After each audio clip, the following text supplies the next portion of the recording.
September 1960, Berea, Kentucky. A clock shop on Main Street. The bank notice goes up at 9 in the morning. The foreclosure agent reads it aloud to the empty store.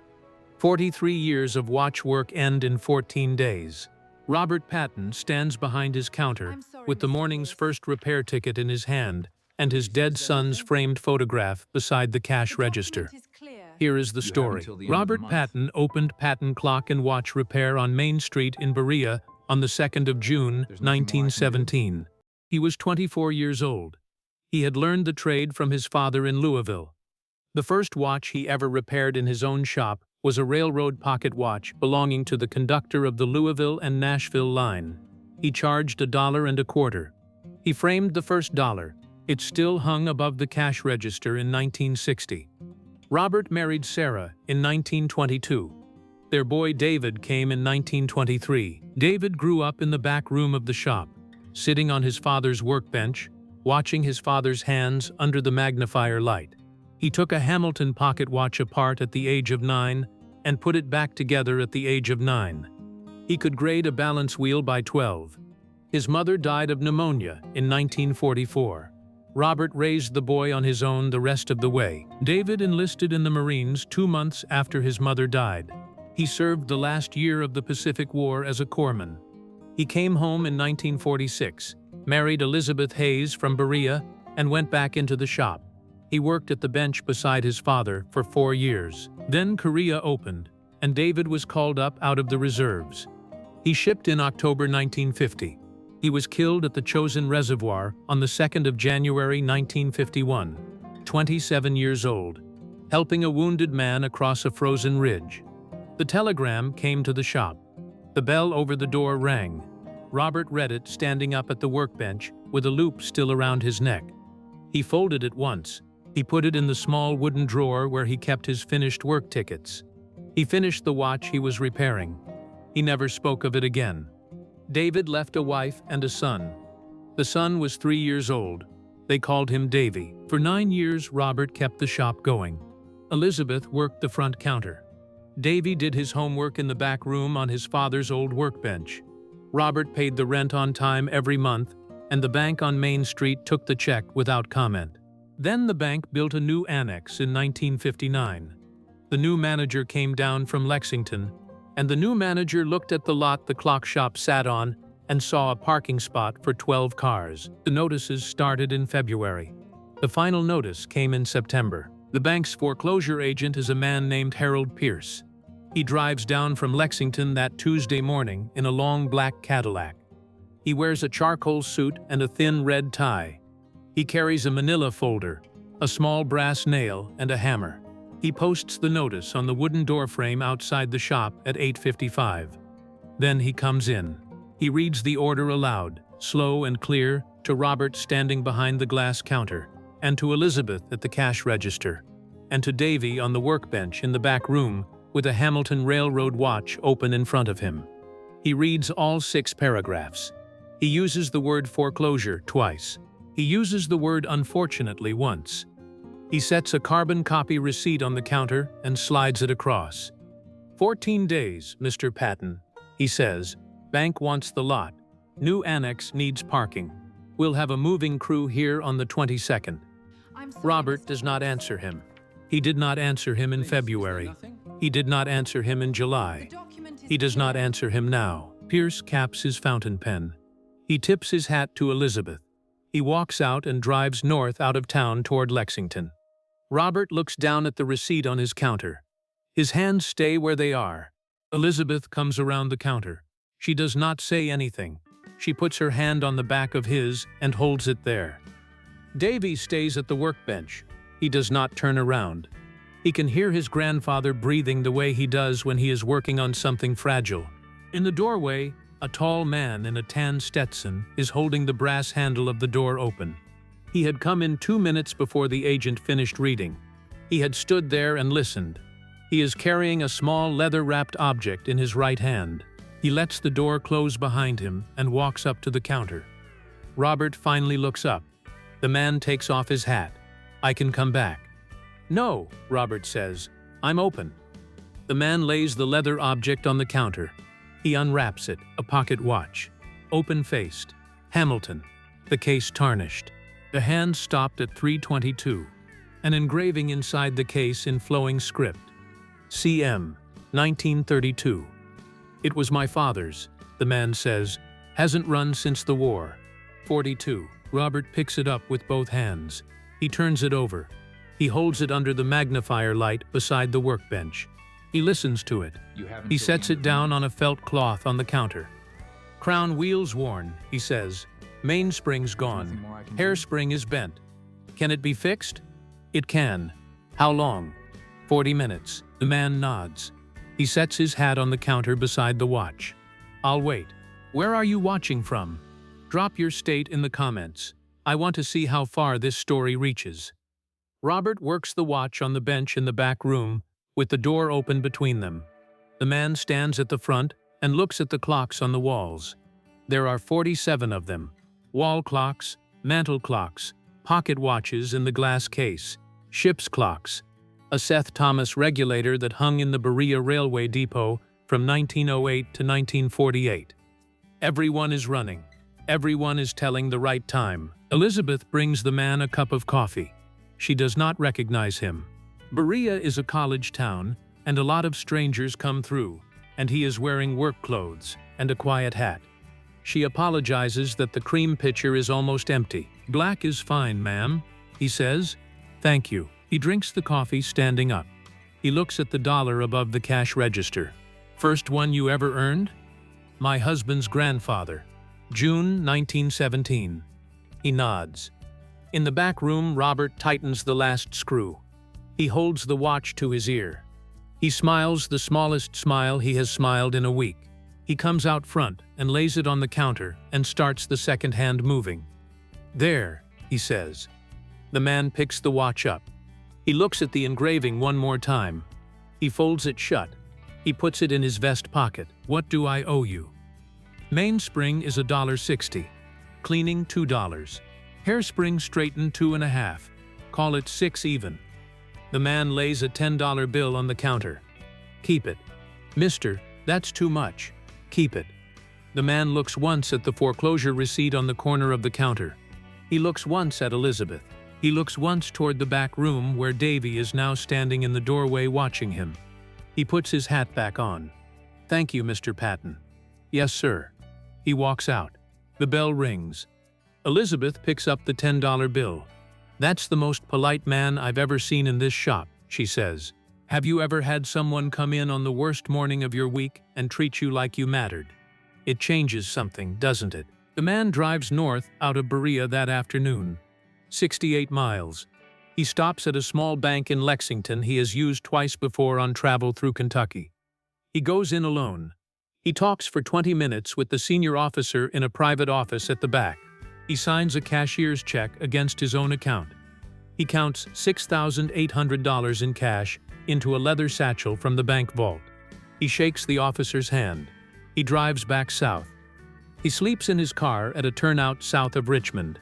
At 9 the next morning, he is standing at the front door of Patton Clock and Watch Repair when Robert turns the key. Robert blinks at him. You forgot something, sir. No. The man walks past him into the shop. He sets the leather satchel on the glass counter. He sets a sealed white envelope on top of it. How many watches in this shop, Mr. Patton? Robert looks at him. He looks at the satchel. He looks back at him. 47, near enough. Counting the ones in the case and the ones on the wall. I'll buy all of them. Sir? All 47. Today. Cash. He opens the satchel. He takes out the cash in banded stacks. He lays them in a row across the glass counter. $6,800 in 50s and 20s. Robert Patton does not move. Sir, he says finally, that's more than they're worth. It's what they're worth to me. Elizabeth has come down the side stairs from the upstairs apartment. She is in her work apron. She stops in the middle of the floor. The man does not look at her. He looks at Robert. The envelope is for the bank. Cashier's check inside for $9,200. Made out to First Citizens Bank of Berea. Account Patton. Clears the mortgage and the back interest. You'll own the building outright by Friday. Lawyer's name is in the envelope. He is expecting your call." Robert puts a hand on the counter to steady himself. "Sir, why?" The man takes the pocket watch out of his vest. He sets it on the counter beside the cash. He opens the case. The engraving catches the morning light. "Hummen Stelv, in its 1932. My father gave me that on my 25th birthday," he says. "He died 5 years later. The watch stopped the day they buried him, and I never could find a man to make it run again. You ran it in 40 minutes. That's a watch repair, mister. Not this." The man taps the watch with one finger. He looks once at the brass plate above the workbench in the back room. "I owe you for the boy who used to sit on the bench in there. I read his name on the plate yesterday. In memory of David Patton, U.S. Marine Corps, 1923 to 1951. I knew a man in the Marines who died on that same ridge." He counts 1, 2, 3. "One thing before I go. Engrave every one of those 47 watches. One word. Inside every case." "What word, sir?" "HOM." He sets the cash flat under his hand. He puts his hat on. "Send all 47 to the Veterans Administration Hospital in Louisville, Ward 4, Korean War Surgical Recovery. Address is in the envelope. Men in there missing pieces. A working watch in their hand might help." He turns to walk out. Robert says, "Mister, your name, please." The man stops in the doorway. He half turns. He does not give his name. "A man who came in for a watch repair," he says, "and got his money's worth." The bell rings. He is gone. Could have walked to his car after the watch was fixed. Could have driven out of Berea, gone home, put the running watch on a shelf, and never thought about a small clock shop in Kentucky again. But instead, he drove 68 miles to Lexington, sat in a banker's back office for 20 minutes, slept one night in a car beside a state road, and bought every watch in the shop the next morning. $6,800 for the watches, $9,200 for the bank, $16,000 in one calendar day. In 1960 money, the price of 2 new houses on a Berea side street. Robert engraves every one of those 47 watches over the following 6 weeks. He does the engraving himself, by hand, with his old jeweler's burin, the way his father taught him in 1909. One word. Inside every case. HOM. Davy sits beside him at the bench every evening and watches him do it. The 47 watches are crated and shipped to the Veterans Administration Hospital in Louisville on the 3rd of November 1960. Robert encloses no name and no return address. The Ward 4 nurses distribute them one at a time as the men come through. A Marine corporal, who lost both feet at Heartbreak Ridge, holds his open in his lap for an hour without speaking. A Navy corpsman, who had been at Chosin, reads the engraving and weeps. The head nurse begins keeping a list. Every man who receives one signs it. She writes beside the signature the date and the unit and the wound. Robert runs his shop on Main Street, free and clear of the bank, until the 2nd of March, 1976. He dies in his apartment above the shop at 82, of nothing in particular, his Hamilton Railroad pocket watch ticking on the bedside table beside him. Elizabeth keeps the shop another 4 years and closes it for good in 1980 and moves to Louisville to be near Davy. David Patton Jr., the boy on the workbench, grows up to be a watchmaker. He earns his American Watchmakers Institute certification at 22. He works for Hamilton in Pennsylvania from 1972 to 1981. He comes home to Kentucky and opens his own shop in Louisville in 1982. He runs it for 36 years. The framed dollar from June 1917 hangs above his cash register from 1980 on. Every man who walks in carrying a pocket watch from his father gets a discount. Davy never knew the name of the man who saved his grandfather's shop. In the spring of 1992, a Vietnam veteran named Henry Lott of Bardstown, Kentucky, dies of complications from a stroke at 71. In Lott's belongings is a small Hamilton pocket watch with home inside the case. He had carried it in his pocket every day since 1968, when he received it on Ward 4 after losing his left leg below the knee in the Mekong Delta. He leaves it back to the hospital in his will, with a note that reads, "I do not know who sent it. It got me home." The hospital staff find the note. They find the engraving. They find the Ward 4 list from November of 1960, signed by the head nurse, 47 names and home marked beside each one. Over the next 6 years, 22 more watches come back to Louisville, some by mail, some carried in person by sons and daughters of the men who first received them, each one engraved with the same single word. In 1998, on the 2nd of November, 38 years to the day from the shipment, the hospital opens a small glass display case in the corridor outside Ward 4. Inside sit 23 Hamilton, Elgin, Waltham, and Seth Thomas watches in a single row on a black velvet liner. Everyone open-faced, everyone showing the same engraving inside the case, idiome. Beside the case is a small typed placard. It reads, "In November 1960, 47 repaired watches arrived at this hospital from an anonymous donor. Each carried the same single word inscribed inside the case. 23 of them have come home to this corridor. We do not know the name of the man who paid for them. We believe we know who he was. There is nothing else in the case, no photograph, no name on the wall. The placard does not name the donor. The case still stands in that corridor today. 38 years between a man walking into a clock shop with his father's broken watch, and 23 of those 47 watches sitting behind glass on a hospital corridor wall. One repair, one word on the inside of every case. One small Kentucky shop kept open another 16 years past the day a bank tried to take it. That was a man." If this story reached you, do me a favor, pass it on.